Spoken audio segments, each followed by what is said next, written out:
G'day, legends. I hope that you are having a fantastic day and a fantastic start to your week. Now, I had a good start to the week. For those of you who have followed me for now a couple of months, you'll know that I've had to postpone some of the MRI and then subsequent neurosurgeon appointments for the brain tumor that I've been dealing with for a number of years. Now, if you're not tracking, I'll catch you up to speed. I do have a brain tumor. That was the reason that I was separated from the Defence Force. Otherwise, I would still be in the Army. Now, this tumour, it's about 42 millimetres in size. I'll give you that to you in inches, but I'm sure you know what 42 millimetres is.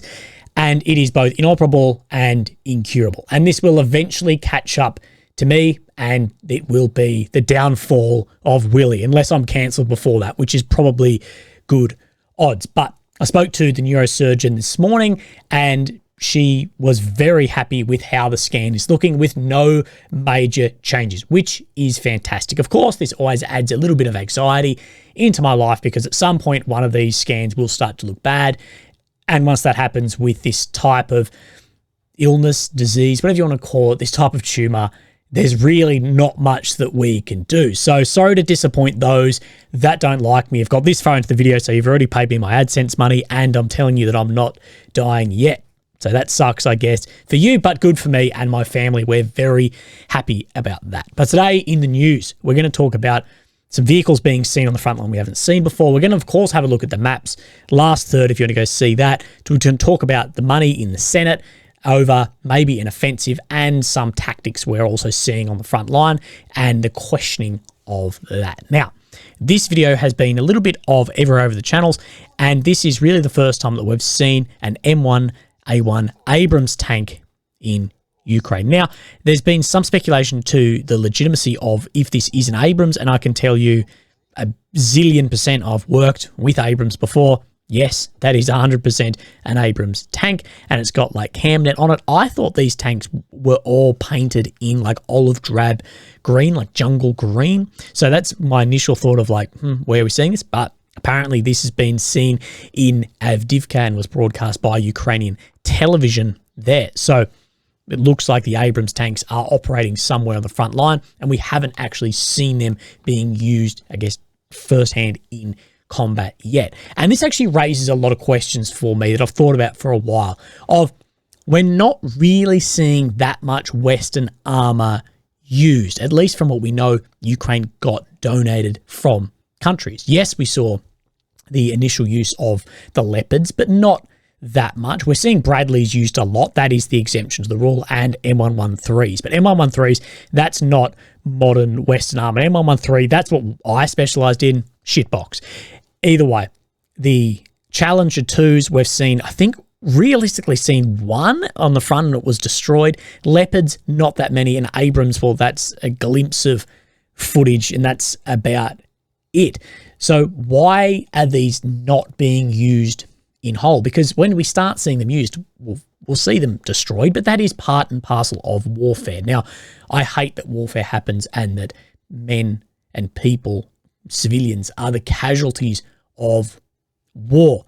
But part of war is there will be losses. So this nitpicking, loss here, loss there, that is part of it. These vehicles in today are somewhat still a consumable item in a large scale war. Why are we not seeing more of these, or from footage from Ukraine of these attacking and having success against targets? We're just not seeing any of it. And I do think that it's sort of two-pronged. Firstly, I think it's being saved for somewhere where there's a breakthrough in a future Ukrainian assault, as these will be the best vehicles in their arsenal to continue that breakthrough. But I also think there's probably some political pressure on where these vehicles are used, so they're not seen, killed somewhere in a minefield or abandoned, similar to what we saw the Bradleys and the Leopards earlier on. Although the Bradleys have proven to be very effective and are being used wide scale, but we're just not seeing those Abrams and Challengers used that much, which I think is interesting. This leads into the idea of, is Russia preparing for a next major offensive? Now, there's been a lot of speculation about this from the ISW over the past few months, and a lot of online commentators are saying it does feel as if Russia is going to start the next major offensive. And are they setting up for this? And I will say Russia probably needs to make their ground now before they're forced to switch into their defensive posture for Ukraine's offensive maybe mid this year, same time we saw them go on the offensive last year.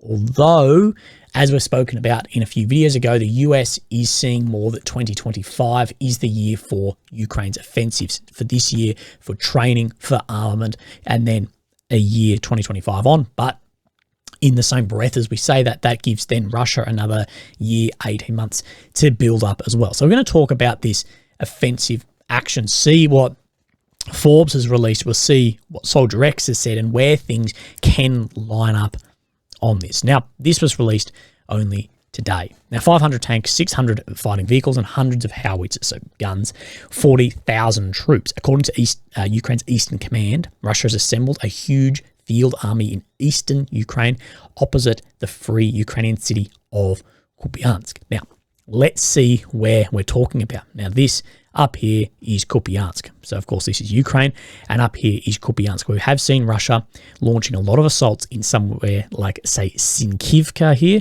or out near Tabaevka here as well, making some ground at points, but they're saying that a lot of troops and vehicles are in this area, and we know that Kupiansk is very important. Now, some say this is low risk. Soldier X said very different to us, and we'll go over what he said as well. Everything east of the Nera major river is the goal. The Russian Federation plans to seize the entire Donetsk and Lugansk oblasts and part of Kharkiv Oblast up to the Oskil River by March 2024, from the Ukrainian Center of Defense Strategies explained. So, of course, here we have the Oskil runs through here, and then, of course, this is the Kharkiv Oblast, Luhansk, Donetsk oblasts in here. So, wanting to regain the territory that Russia had lost. Of course, this green territory was taken back under Ukrainian control at the end of 2022. Why March? Because that's when Russia will vote for president in a national election. Now, they put these inverted commas because pretty much everyone knows that Putin is going to win. As I say, Putin is the only real candidate. Of course, many, many people will point at the legitimacy of the elections within Russia. But either way, a win like that would be good for his, I guess, voter base. But people and vehicles aren't the problem for Ukrainians. The problem is ammunition. As we know, the EU failed by a long way to meet its targets for the million rounds in. And as I say, the US was one of the biggest donors of 155 mil shells, most commonly used artillery howitzer system for the big guns, for the best ones, they say. And pro-Russian Republicans in the US Congress cut off aid to Ukraine last fall. Now, this is something that gets me, is even if you just push back on something like the Congress deal, it wasn't just Ukraine aid, it was Israel, it was the border. There's multiple other things in this that instantly you are pro-Russian Republican. I think Republican, yes, but just labeling someone pro-Russian in this day and age is so easy and a throwaway, and I actually think it nullifies that claim that I think a lot of people say, no, they're not pro-Russian. It's just they have a lot more on their plate. We're very involved in this, but they may have other places in which they are looking. And we're going to talk about this aid cutoff a little bit later in the video. Since then, Ukrainian forces' daily allotment of shells has fallen by 2/3 to just 2,000 rounds, which is not much in a war of this scale. Russian forces, meanwhile, fire as many 10,000 shells a day, thanks to a steady supply of ammunition from North Korea, proving that North Korea ammo is going on in there. That said, a lot of these shells are nowhere near the quality of the 155s that are being fired as well. Russia's new firepower advantage is not new. Russia's always had the upper hand in the quantity of artillery in the front line. Allows it to concentrate artillery without much fear of Ukrainian counter battery fire. Of course, you start firing artillery and counter battery comes back and hits where you are. So can be a big problem. This was a big problem for both Russia and Ukraine, but more so Russia in Bakhmut, when we knew Russia, or Wagner PMC in there, didn't have that many guns, and a lot of the guns were trying to preserve the barrel life, so they were firing them very close to the front line. The further you fire the gun, the more propellant wears out the barrel quicker. Therefore, the counter-battery fire was more successful against Russia there. This situation empowers Russia to execute a well-known approach, the systematic destruction of urban areas, rendering them indefensible. So just flattening everything. And we've seen this tactic used many times. Artillery shortages and delays in Western security assistance will create uncertainty in Ukrainian operational plans. This is from the ISW. So what then they actually do then is unknown. If the Senate doesn't approve this money, what does Ukraine's operational plan over the next year or two actually look like? It's not clear whether Kyiv is willing to trade away any of Kharkiv Oblast with the pre-war population of 1.4 million people. So is there a trade where they can let some back and maybe hope to regain that at some point? Now, we don't know. Ukraine isn't happy to give up any land, but in a war, there's the battles and then there is the overall prospect of the war. Maybe Ukraine's happy to let some go somewhere, knowing that they'll get it back later on. So the Kupiansk garrison must hold, anticipating the coming offensive. The Ukrainian Defense Ministry has organised new mechanized brigades and deployed them to Kupiansk to reinforce the garrison. Perhaps most importantly, Ukrainian workshops are building explosive-laden FPV drones. We know these are incredibly important. That said, their range is still very limited, but can swarm of 2-pound drones, even thousands of them, defeat 500 tanks and 650 fighting vehicles as they attack behind a wall of artillery fire. Somewhat. Not the FPV drones, but the amount of just surveillance of that area will make sure then the artillery and the warning of when Russia do launch that is much more well known. Now, many have said that it is low risk, this area, and this is what Soldier X really pushed back on. This was from a few videos ago. Russian forces continue to build up forces for a future offensive, particularly in the north near Kupiansk and Kharkiv axis. ISW stated that an offensive on this axis poses a low risk. We believe to the contrary, that Ukraine's northern flanks are in extreme danger as Ukrainian supply lines remain overextended and as Russian operational reserves grow. We assess this sector to be a moderate to severe risk. Additionally, Russian forces in Belarus are finally starting to materialize into a serious threat. We assess the possibility of a raid into Ukrainian territory as moderate. However, operational action is still low. And I've seen military summary talk about this, that could a new front line from Belarus into Ukraine take place. Now, we did see, of course, Russian troops from Belarus cross into Ukraine earlier on in the war, and as well missiles being fired from Belarus in, not Belarusian soldiers, but were stationed there. We still know that there are Russian military soldiers stationed in Belarus. Could this open up a whole new front line, diverting troops away? But we do know Kupiansk, Russia's building up a hell of a lot here. We know that this is still a very, very important sector and that there is still a risk there, and we don't know what that risk is. Now, speaking of Belarus, this came out today from the Defense Ministry of Intelligence. It is highly likely that fewer than 1,000 Russian Wagner mercenaries remain in Belarus. They have been present in the country since June 2023, at which point there were 8,000 Wagner mercenaries. Wagner almost certainly continues to provide training to the Belarusian military and security forces. So providing that training in, and you don't need that many guys, really. If you're doing training, you don't need 8,000 people. You could use far, far less than that. Even one guy per platoon, one guy per bloody company really can make a big impact on training if they really know what they're on about. It is unlikely that Belarusian President Lukashenko would use the Wagner mercenaries beyond their current remit. They're involved in the training of Ministry of Interior troops, but are highly unlikely to participate directly in maintaining domestic or border security issues in Belarus. The continued presence of Wagner mercenaries in Belarus almost certainly also benefits Russia's war effort by compelling Ukraine to maintain defensive positions and personnel along its northern border with Belarus to protect from future incursions. And honestly, this could absolutely open up a new front line, and I have no idea how that would actually look and how devastating that could potentially be. I can't speculate on that, but at the end of the day, 1,000 guys, if they are better trained, better equipped guys, they can make a big, big impact on a military as a whole. I've been in companies which have had a couple of, guys from like the SAS come and train, and you can lift that a long way. We did the exact same thing in Afghanistan. There was very few Australian troops in Afghanistan when I was there, training a massive amount of Afghan National Army soldiers. Now, see how that went a couple of years on, but still, you don't need that many guys in training role to have a big impact on many troops. You train the trainers, you're training trainers to then go out and do that. So that is realistic about what could happen in Kupiansk over the next couple of weeks before the elections in Russia, and as well as opening that whole new front line. Now, we're going to talk about the Senate. The Senate has unveiled a $118 billion new deal for border aid, Ukraine and Israel. Now, this will be voted on as early as Wednesday the 7th. Now, the bill has the $60 billion for Ukraine as proposed last time and $14.1 billion for Israel. Now, there is no guarantee that this will pass, and we're going to talk over some of the statements people have made about this as well.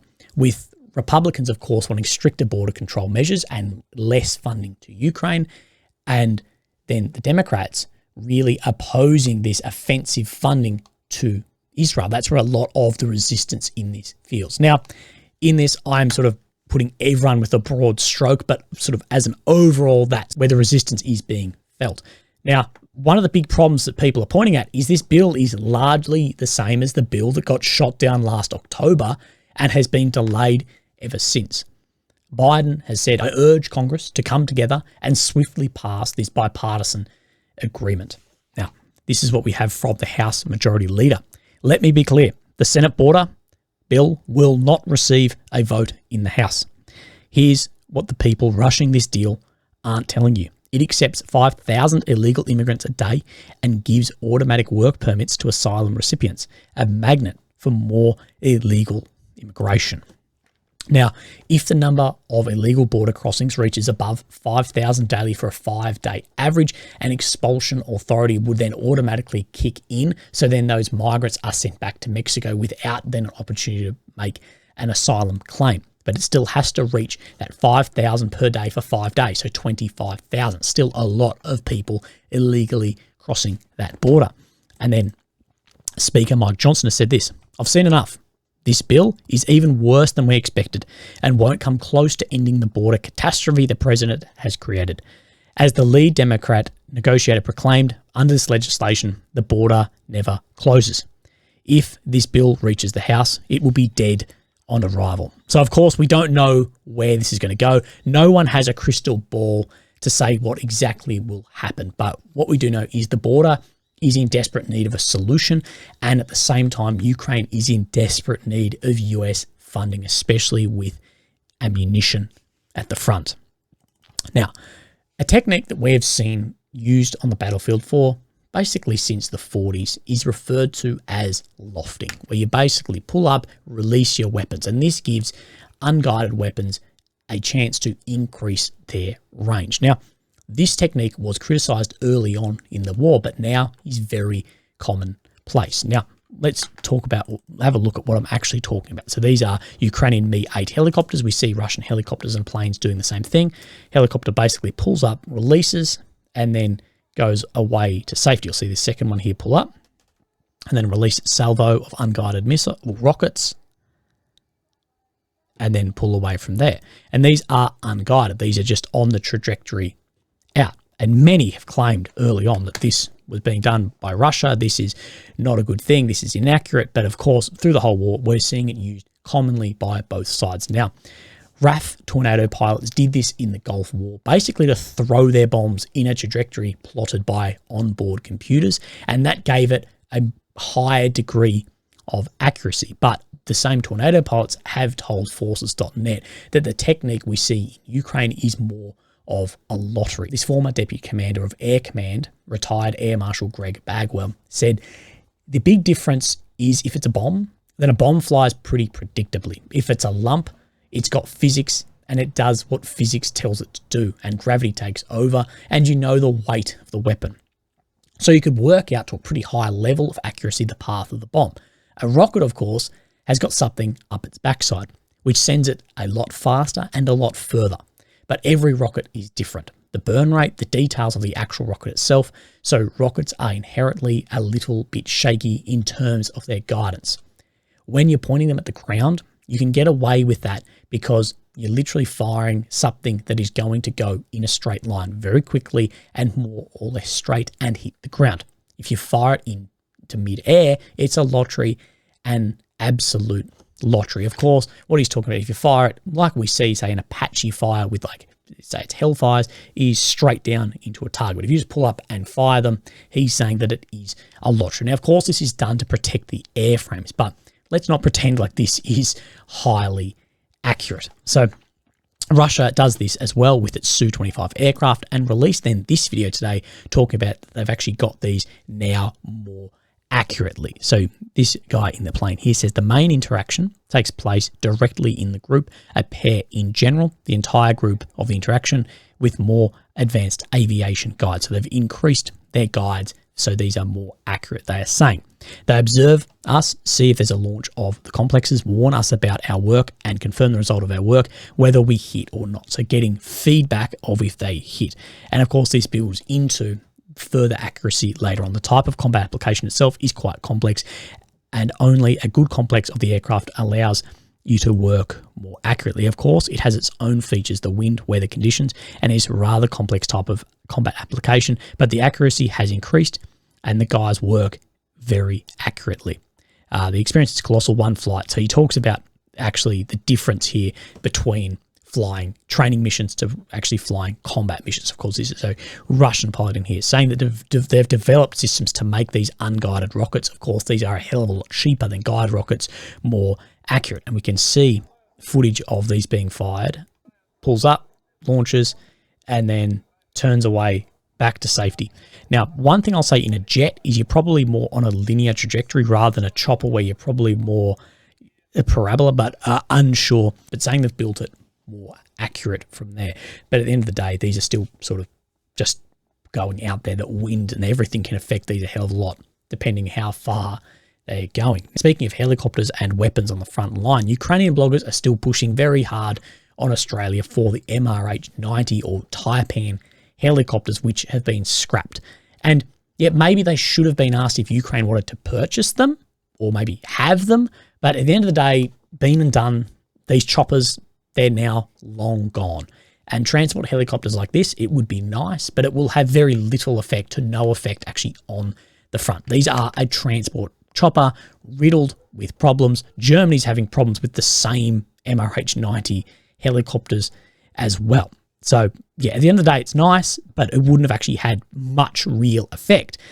Now, my tip to Ukraine is, and I've spoken a little bit on this before, are retiring our Tiger assault helicopters. And Germany is set to accelerate the retirement of their 55-strong fleet of Tiger attack helicopters as well. And they've brought the out-of-service date for the Airbus helicopters by 6 years forward. Now, this is still 2033, but maybe there can be some deal done to get Germany some Apaches or H145Ms on the cheap and get them released early. We've seen deals like this done to release equipment with replacement equipment in places like Turkey, Greece, to Ukraine as well. So it would be very interesting to see how that would actually come about, and those would have much, much more effect on the front line for that close air support. And if Ukraine enter areas like Donetsk, Crimea, large tank battles, we've seen the effectiveness of the Kar-52 helicopters from Russia on the front line in line with tanks, and that would give Ukraine similar ability, although both Germany and Australia have had those choppers littered with issues as well. But maybe there is a chance there. Now we're going to talk about the maps. Of course, we have Ukraine, the centre, the capital of Kyiv, the red areas occupied since 22, and the purple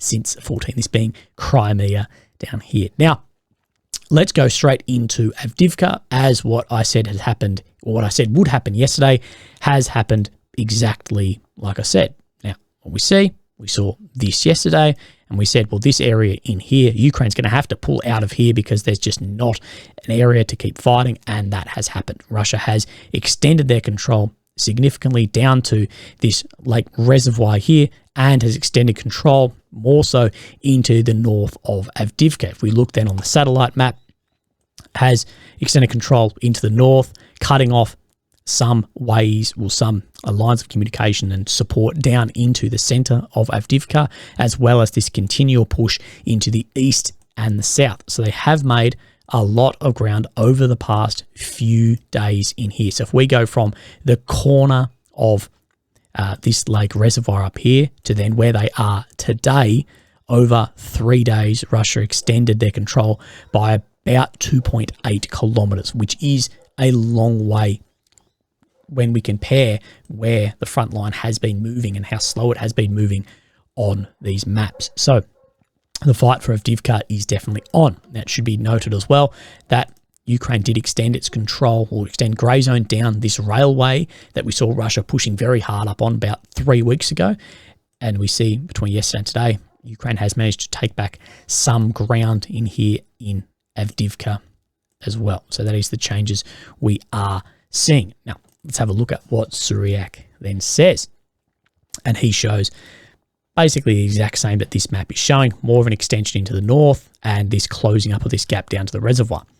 North of Avdiivka, after withdrawal of the Ukrainian army, in the last 3 days, the Russian forces managed to occupy the northern shore of the Avdiivsky quarry. In addition, as mentioned above, the Russian army pushed the front line to the railroad. So this is the railroad scene. If we just zoom out, this railroad comes through here. This is where this like dicky bit comes out here. Area reaching Sapronova Street, 500 meters from the last supply line to the southern districts of the city. The events of the Battle of Avdiivka are accelerating with each passing day, and the battle is approaching its climax amid the indecision of the Ukrainian command whether or not to announce a withdrawal of forces from this important stronghold. And this is apparently where we saw that Abrams tank. So maybe more of this higher-end Western equipment is coming down into here to defend this area. But what he's saying is that they're only 500 meters from these final supply lines coming into Avdiivka. So maybe more like 800 meters. I don't know exactly where this is going to be, but it is really cutting down on these supply lines into Avdiivka. And this has all the hallmarks of what exactly we saw last year in Bakhmut. Now we're just going to come south of Avdiivka a little bit, and we see that Russia extended its control up this road leading from Pisky to Pervomayevsky in here, pushing further up this housed road all the way between these two smaller towns. Now, this is what we like because these maps line up. Situation northwest of Donetsk. During the last week, Russian army took full control over the southern dashes of Pervomayevsky and the Ponds area. The battles have been moved to Perstrovneva Street, which the main artery of this locality, now under 40% of Russian control. Of course, this street that he talks of, this is this street leading right down here, that it's coming under Russian control in areas that both from the north and from the east, closing in on that and making some ground, albeit slow, to the south of Avdiivka. Now, we are going to push just to the north, up in Bakhmut, I should say. In the west and in the south of the country, there has been no change seen on any of the maps. Now, this, of course, is Bakhmut.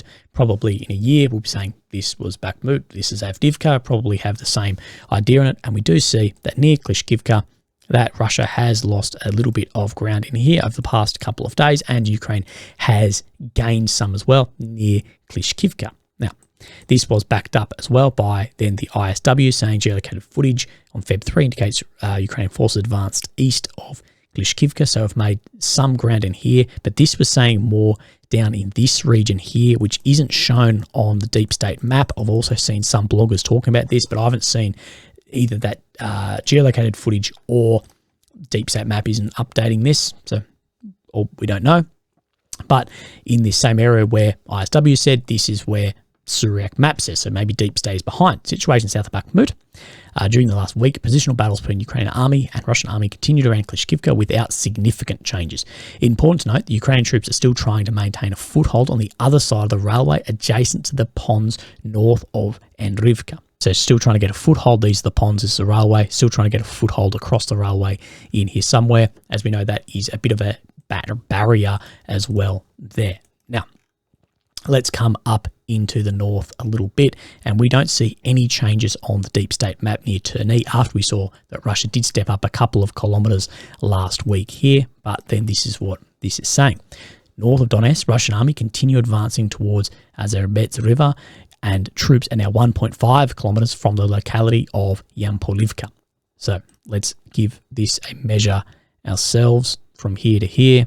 So this is looking like 3 kilometers on this map, but it hasn't updated anywhere in here. But we do know Russia is trying to push up to Yampolivka and Terny in here to gain a locality and secure across here. That said, we're still unsure, but long term, this is trying to encompass this Seversk area in here, as we see with Avdiivka and as we saw in Bakhmut. And of course, this northeastern corner, this is where I think we're going to see, if we do see any major shifts, this is where I believe we will see it. Legends, hope you're having a great day.